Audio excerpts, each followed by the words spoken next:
Hello everyone, welcome to Ariz mini blog. চলে আসলাম একটা নতুন ব্লগ ভিডিও নিয়ে। আজকে চলে গেছিলাম শ্যামসুন্দরী মায়ের মন্দিরে। আর তোমরা অনেকেই জিজ্ঞেস করেছিলে যে শ্যামসুন্দরী মায়ের মন্দিরে কীভাবে যেতে হয়। তো প্রথম থেকেই বলি, মদনপুর থেকে ট্রেন ধরে চলে গেছিলাম শিয়ালদাতে। শিয়ালদা থেকে বাস ধরে কিন্তু আমরা মানিকতলায় চলে গিয়েছিলাম, ওখানেই মায়ের মন্দির। আমি তো ওখানে গিয়ে আনন্দে আত্মহারা হয়ে পড়েছিলাম। তো চলো যাওয়া যাক ভেতরের দিকে। আর এই দিকে কিন্তু সপ্তক গেছিলো ফুলের মালা আনতে।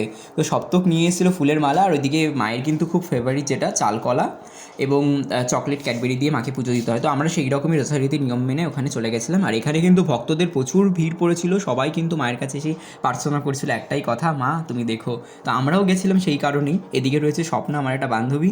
তো ও কিন্তু বেশ একটু লজ্জা পায় ক্যামেরাটাকে। আর এদিকে রঞ্জ। কথিত আছে মা শ্যামসুন্দরীর 29টি শনিবার দর্শন করলে সব রকম গ্রহদোষ কেটে যায়। জানি না যদিও, কিন্তু মায়ের মুখটা দেখলে একটা আলাদা টান জন্মায়। তো যাই হোক, ভিডিওটা ভালো লাগলে অবশ্যই লাইক করে দিও আর সবাই শেয়ার করে দিল।